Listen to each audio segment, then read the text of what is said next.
Heartaches that have become achingly familiar to us, relationships that didn't heal, losses we've learned to live around, systems that crush the neighbors we've been called to love, or that degrade the creation we've been given to tend, and that's been given to tend to us.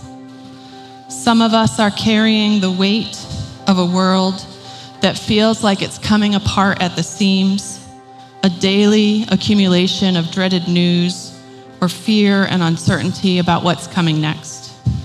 And some of us, all of us really, in one way or another, are carrying something new and sharp and very close to the surface this week. We come together as we are. And our scripture this morning speaks comfort to our tattered hearts. The book of Isaiah was written to a people in exile who had lost everything. They had been slaves in Egypt, strangers in a foreign land, and God rescued them. He brought them through the water and gave them a land and a law and a way of life shaped by his own character. He told them, if you follow my words, you will have no poor among you. But along the way, Israel got seduced by the allure of empire. It's a powerful allure because it offers security and identity and an intoxicating feeling of being on the right side of power. And so Israel, the rescued people, became the people who oppressed. And God, in his restorative justice, interrupted that. And that is why Isaiah 40 finds them in exile, aching and mourning. Their city is rubble. Their temple, the place that they went to encounter God, is gone. Their children have been taken, and they are sitting in a foreign land, wondering the questions that human catastrophe in any era always generates. Has God forgotten us? Is our story over? Did we misread everything? And into that devastating, bone-deep pain, a voice speaks. Comfort, comfort my people, says your God. He says it twice, and that's a purposeful emphasis. Comfort, comfort. This word, twice spoken, is powerful. In its oldest sense, this word comfort means something closer to fortify, to be with someone in a way that gives them strength they didn't have on their own. The same root word that gives us fortitude. So what God is declaring here is a powerful gift. It is his remaining with his people and the story he is writing through their lives, the one he's always been writing, despite their failing to understand who he is and hold on to the story he's writing. I know viscerally myself what this kind of comfort feels like because it came to me unexpectedly when I lost the story and hit rock bottom.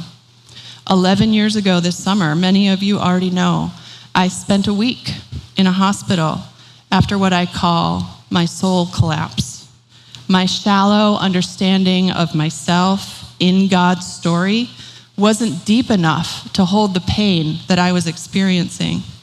And when I was convinced all hope was lost, God gave me this kind of comfort. It came in the form of an image, and it was an invitation to re-story my life in him. In this image, I was a small child, and I was being held, really held by Jesus. His strong but gentle arms completely encompassed me. My ear was against his chest, and I could hear his heartbeat. I could palpably feel it. It was steady and slow and strong, and I was invited just to rest there, to stop trying to figure everything out, to let his heartbeat regulate mine, and to tell me all I needed to know. That image, that comfort, became the ground that I rebuilt my life on, and the sacred place that my call to ministry came from. Comfort. Comfort my people. To be comforted by God is to be a child who is tenderly held by the safest, most loving, most powerful being in the entire universe. But now our passage does something really honest and raw. It doesn't stay in the warmth of that comfort. It looks straight at grief. The grass withers. The flower fades. Yes, they do. Systems let us down. People let us down. We let ourselves down. Lives are short. Some lives are very short.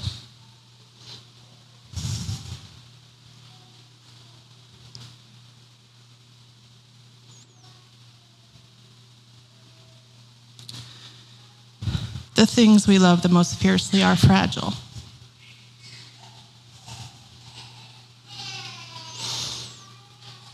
The grass withers, the flower fades, and there is nothing to do with that but to let it be true and to grieve it and to not look away from it. Now, this passage was written for specific people in a specific era, in a specific exile. But it is also written for every person in this room who has ever stood in grief or disillusionment, feeling the ground shift under their feet. For every human heart longing for God's restorative justice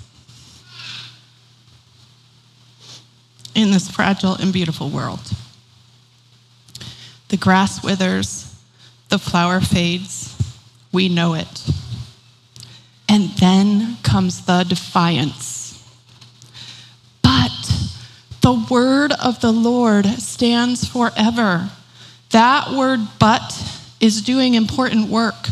It's not trying to deny the grief or look away from it.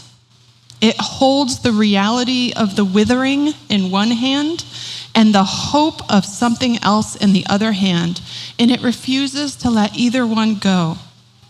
But what is this word of the Lord that stands forever?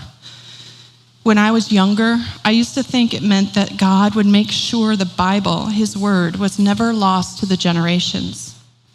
But the book of Isaiah was written about 1,000 years before the scriptures we know today were canonized. So Isaiah had something even more in mind. The word of the Lord is the word he speaks. What does God speak? In the beginning, God spoke, and what God spoke became the world: light, water, land, creatures, the sweep of this glorious creation, the whole abundant, interconnected, astonishing thing. God spoke, and it was. The creation was subjected to futility through the deception of the serpent and the sin of the first humans.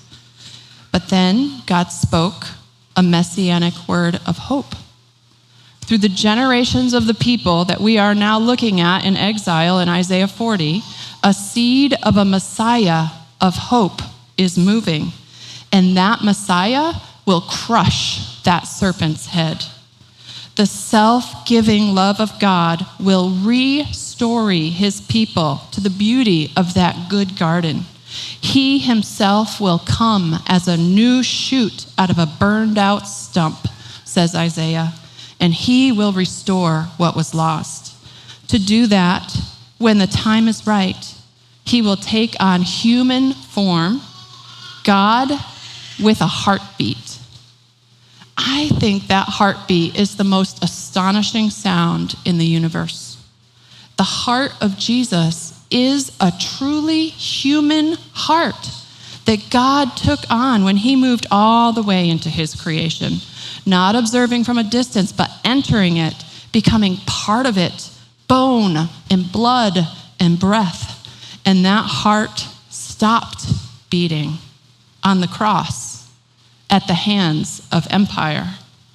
This is the story of a God whose love is so stubborn, so self-giving, so absolutely committed to his own creation project, to the restoring of everything to what he originally spoke it to be, that he refused to stand outside of empire's violence and simply condemn it. Instead, he walked right into it. He let it do to him what it does to those it cannot control. He let empire have its violent way with him. And in so doing, he undid it from the inside out. That is the logic of love. A love that absorbs the worst thing and refuses to become it. And that love will not stop until everything sad becomes untrue. Think about that moment in the tomb on the third day after the cross, in the darkness and the silence, utter stillness, and then the heartbeat starts again. That same human heart in that same human chest, beating again, steady, slow, strong, Jesus' human body resurrected. And as we remembered a few weeks ago when we celebrated the ascension, that human heart is still beating now for you and for us, for this broken and beautiful world that it has never once stopped loving. With his beating heart, Jesus is sitting at the right hand of the Father, making intercession for us right now. And as we remembered at Pentecost, he sent us his Spirit so that he can be everywhere, ever present to each one of us at all times. There is a heart beating in the chest of the risen Jesus, and it's beating with love for you, and it has defeated the worst that empire can bring, that death could throw at it, and it has come through on the other side, still warm, still strong, still for you. That is comfort. It might not be a comfortable comfort. It's not a magic pill that makes everything instantly feel better or that makes pain go away. But it is a defiant comfort. It's a comfort spoken into exile, into the particular unspeakable griefs that each of us carried through that door this morning. Comfort. Comfort my people. The word of the Lord still stands. The story is still true. Those arms still hold, and that heart still beats. Now I want to invite you into a moment of stillness. If you're willing, let your eyes close or let your gaze go soft toward the floor. Let your body settle heavy into the pew, and let your breath slow down just a little. And I want to invite you to bring with you into this moment whatever is the heavy thing you're carrying. Old grief, new grief, either or both. Whatever is the grass you've seen withering, and whatever is the flower you've watched fade. And now, in your sacred imagination, I invite you to let yourself be small enough to be held. Let there be arms around you that are strong enough and gentle enough to hold everything you've brought. Let your ear rest against the chest of the one who made you and has never stopped singing your name. And listen, really listen for that heartbeat. It's steady, it's strong, it has suffered the indescribable and stopped beating for a time so that in victory it could beat again to gather up all our griefs and make everything whole. That heartbeat is telling you you don't have to figure things out right now. You don't have to be strong. You don't have to have the right words or the right faith or the right anything. You just have to let yourself be held. The grass withers, the flower fades, but the word of the Lord stands forever. Rest in quiet with that just for a moment.